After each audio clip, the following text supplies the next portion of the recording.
بسم الله الرحمن الرحيم رب اشرح لي صدري ويسر لي أمري واحلل عقدة من لساني يفقهوا قولي. الحمد لله الذي لا مانع لحكمه ولا ناقض لقضائه، والصلاة والسلام على سيد أنبيائه وسند أوليائه وعلى أحبابه المعارضين لأعدائه. أما بعد، فأعوذ بالله من الشيطان الرجيم. بسم الله الرحمن الرحيم. وإذا رأيتهم تعجبك أجسامهم وإن يقولوا تسمع لقولهم كأنهم خشب مسندة يحسبون كل صيحة عليهم هم العدو فاحذرهم قاتلهم الله أنى يؤفكون. صدق الله العظيم وصدق رسوله النبي الكريم الأمين. إن الله وملائكته يصلون على النبي يا أيها الذين آمنوا صلوا عليه وسلموا تسليما. الصلاة والسلام عليك يا سيدي يا رسول الله وعلى آلك وأصحابك يا حبيب الله. مولاي صل وسلم دائما أبدا على حبيبك خير الخلق كلهم، منزه عن شريك في محاسنه فجوهر الحسن فيه غير منقسم. يا أكرم الخلق مالي من ألوذ به سواك عند حلول الحادث العممي.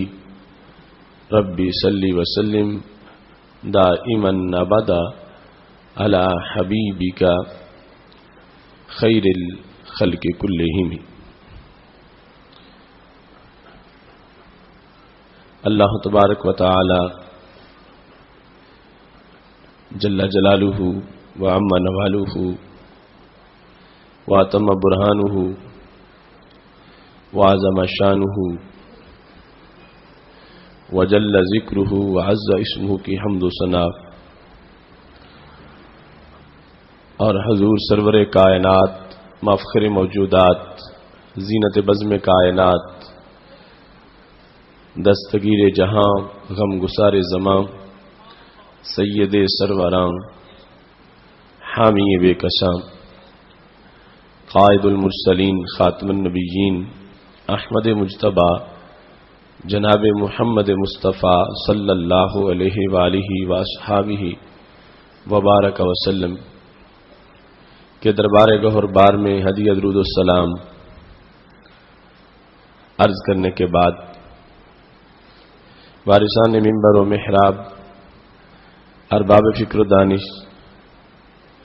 نہایت ہی معزز و محتشم سامعین حضرات، رب ذوالجلال کے فضل اور توفیق سے ادارہ صراط مستقیم پاکستان کے زیر تمام گوجرانوالا کی سرزمین پر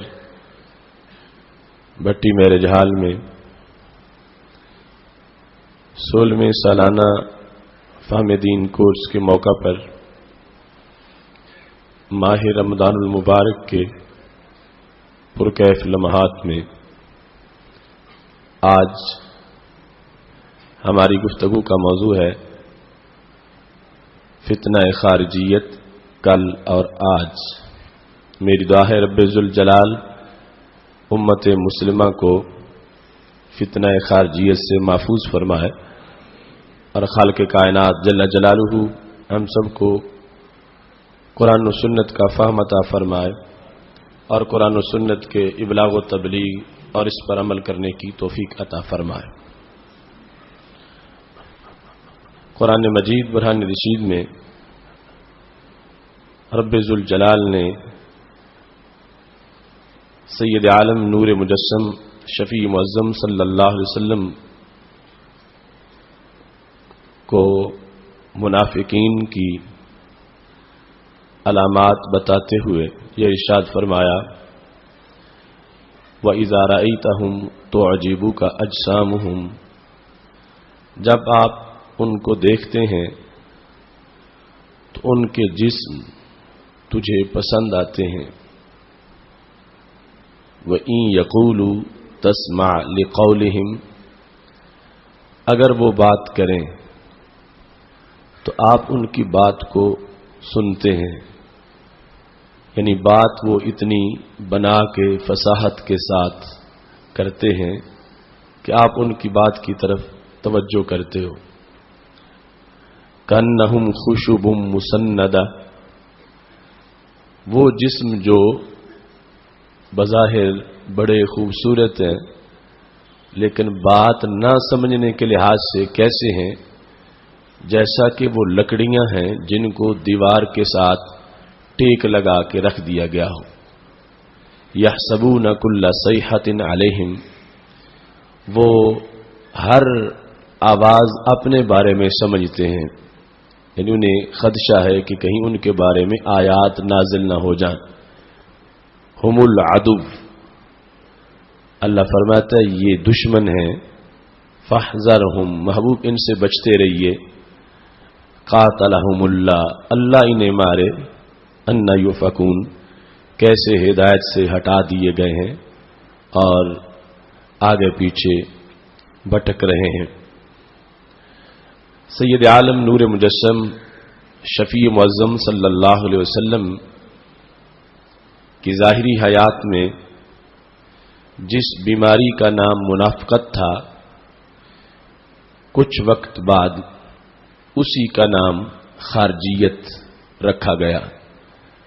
اور خارجیت کی علامات میں سر فہرست وہی علامات ہیں جو عہد نبوی ظاہری حیات میں منافقت کی علامات تھیں. اور اس کے ساتھ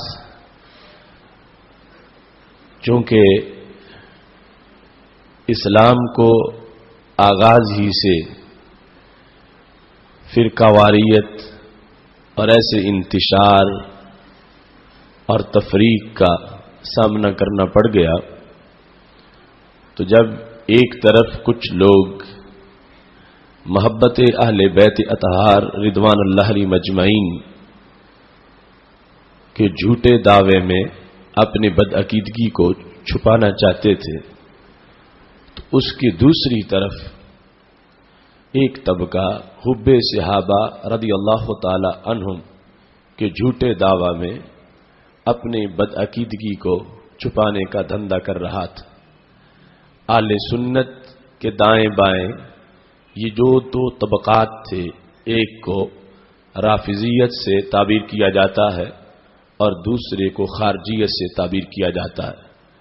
یعنی رافضیت اہل بیت اطہار رضوان اللہ علیہم اجمعین کے ساتھ جھوٹی محبت کا دھندا تھا، جبکہ خارجیت بظاہر صحابہ کرام علیہم رضوان کے ساتھ اپنی محبت کا اظہار تھا جس میں ہرگز صداقت نہیں تھی. چونکہ معیار محبت تو رسول اللہ صلی اللہ علیہ وسلم کی ذات گرامی ہے، اور آپ کی نسبت سے اہل بیت بھی عظیم ہیں اور صحاب بھی عظیم ہیں. تو جس وقت آپ کی نسبت معیار ہے تو پھر آپ کی نسبت کا احترام کرنے والا آپ کی ہر نسبت کا احترام کرتا ہے. اس سے یہ ممکن نہیں ہے کہ وہ ایک سائیڈ کو مان لے اور دوسری کا بغض رکھے. اس بنیاد پر وہ محبت کے جس کو حب صحابہ کہا جائے اور اس میں بغض اہل بیت ہو، اس کو حب صحابہ بھی نہیں کہا جائے گا. اور وہ محبت جس کو حب اہل بیت کہا جائے اور اس میں بغض صحابہ ہو تو اس کو حب اہل بیت بھی نہیں کہا جائے گا. حب اہل بیت وہی سچی ہے جس میں بغض صحابہ نہ ہو، اور حب صحابہ وہی سچی ہے جس میں بغض اہل بیت نہ ہو. تو اس کیفیت کو اہل سنت کے ساتھ تعبیر کیا جاتا ہے. تو اس بنیاد پر اہل سنت و جماعت جو شروع سے ایک حقیقی سچائی ہے اور حقیقت کی روشنی ہے، اس کے معتقدات کے خلاف جانبین سے حملے ہوتے رہے اور آج بھی وہ سلسلہ جاری ہے. اس واسطے آج بھی ہم ان دو طرح کی بیماریوں کی نشاندہی کرتے رہتے ہیں، اور جس کے نتیجے میں یقیناً اصلاح کا منظر سامنے آتا ہے۔ رافضیت کے لحاظ سے وہ گوجرا ضلع منڈی بہودین میں جو 6.5 گھنٹے کا خطاب ہوا تھا، وہ اس مرض کی شفا کے لیے اللہ کے فضل سے کافی ہے، اور سینکڑوں مریض اس سے شفا پا چکے ہیں۔ اور ایسے ہی خارجیت کے لحاظ سے عقیدہ توحید سیمینار کا جو لاہور میں انعقاد کیا گیا اور حضرت داتا گنجی بخش اجمیری رحمۃ اللہ علیہ کی دہلیز پر عقیدہ توحید کا بیان ہوا، تو خارجیت کے مرض سے بھی اللہ کے فضل سے سینکڑوں لوگ